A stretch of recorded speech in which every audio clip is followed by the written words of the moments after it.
the thought behind opening this Peepal Grove School, yes. and how you would like to see the educators, teachers here, how we should equip ourselves to, like, every year there's a new challenge, new things are coming, how you want to see us as a teachers in this school? Look, change is part of nature.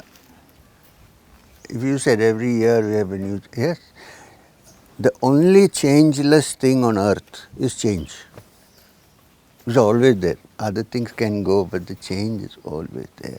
So to change, to impact, to meet the change headlong and try to work it out, this is what we should be doing. We shouldn't say everything is going to be status quo. It's not the nature of things in this world to do that. It keeps changing. We should be able to meet the challenge. As teachers, children may change, new children will come, their attitudes are different, but we should study enough to be able to handle this change, meet the change. Not run away from change, you know what I am trying to do, meet the change headlong.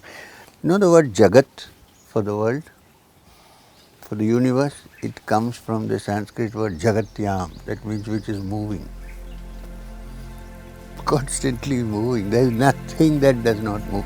You know about the mind, no? Now you are sitting here, are you thinking only of this or is your mind going somewhere, coming back, moving? Everything moves, especially the mind. You can't stop it. So to move with it and try to understand is the beginning of training. For, if you know that, then you can deal with the thing. Always also a student, we keep learning. There are 10, suppose there are 20 children here, each person must have registered what I said in a different way. Yes, they may not have registered it in the same way. So, to look into this and try to make human beings who can think, who can adapt to change, who can, not just academics, necessary for board exams, again I am underlining, but this is what we should be doing. Why do we have such a small number? I think because we are tucked away in a beautiful corner and many people don't even know you exist. One reason, which is good. The second reason is that we have not advertised. It happens naturally. People have this idea that the ancient system of knowledge in a Gurukula is like teacher is saying everything, you listen, if you don't you will be knocked on your knuckle. No. I am going back 2000 years ago, the age of the Upanishads. 2000 years ago, there is an Upanishad, one of the principal Upanishads called the Chandogya. Now in the Chandogya, the son of a great rishi goes to learn about truth and he comes back. So the father asks him to define what he learned. He keeps quiet. So the father says, let me define what you are looking for. Shows him a huge banyan tree. There are no banyan trees here. I don't know. There's one there. He shows a huge banyan tree. You know banyan tree, no? They have these roots coming down. No? He says, go pick up a seed from that banyan tree. So he picks up a seed. He says, this is education according to the Upanishads. This is nothing new also. It might sound like something new, but it is quite old. I believe that all knowledge is like old wine in new bottles. Jesus Christ said that. Old wine in new bottles. You see?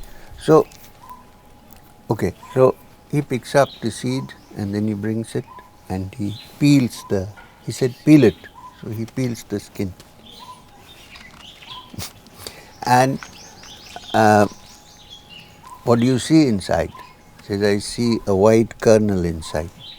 Kernel, not kernel, kernel inside. Okay, he said, peel that. What do you see? I see little black seeds inside. We said, take one of those seeds and peel it. What do you see? He says, I see nothing. So the father says to the son, it is from that nothing that this whole big banyan tree has come. What I am trying to say is dialogue, discussion, questions. This is very important. Otherwise, you will study subjects. In any other school also, you will study your subjects, you may get good marks, you may get a good job, but will you be happy? So, this is what we are trying to do. I'm a modernist in a way. I'm saying this because I'm one of the founders of the school. I'm a modernist, digital.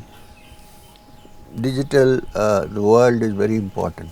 You cannot neglect it. Why? Because if there is no digital, we can't be doing any of these things. YouTube, everything is important. But the most important thing is the growth of the mind. So, while I'm a modernist, that we use the techniques, I also say don't think that these are new, also go back to the ancient wisdom. There is much to learn from there. Great mathematicians like Aryabhata have been there. Why do you think we have Sanskrit here? Spoken Sanskrit, not to make people religious or Hindus or anything of that kind. It's an ancient language. Kalidasa did not write anything about religion. What did Kalidas write? Drama in Sanskrit. What did Aryabhata do with Sanskrit? Taught mathematics. Right? What did Valmiki do? Now it looks like religion to you, but he wrote a beautiful poem. In fact, it's called Adi Kavi, the first poet. So, don't put labels. This is an ancient language, study it. It has even computer science in it in some way. Computer language is very close to the Sanskrit. If you go and read Vedic mathematics, you will see this. Yeah, I know somebody who I don't agree with many things he says. He is very orthodox. Swami Nischalananda Saraswati, who is the Shankaracharya of Puri. 24 books he has written on Vedic mathematics. With Vedic mathematics, you can solve complicated equations in 2 lines. Different people have different capacities and different weaknesses. We should go accordingly. You're growing up, you meet the world, all kinds of people. Some you can learn from, some you can discard. But don't think anybody is good or bad, everybody is somewhere in between. Right?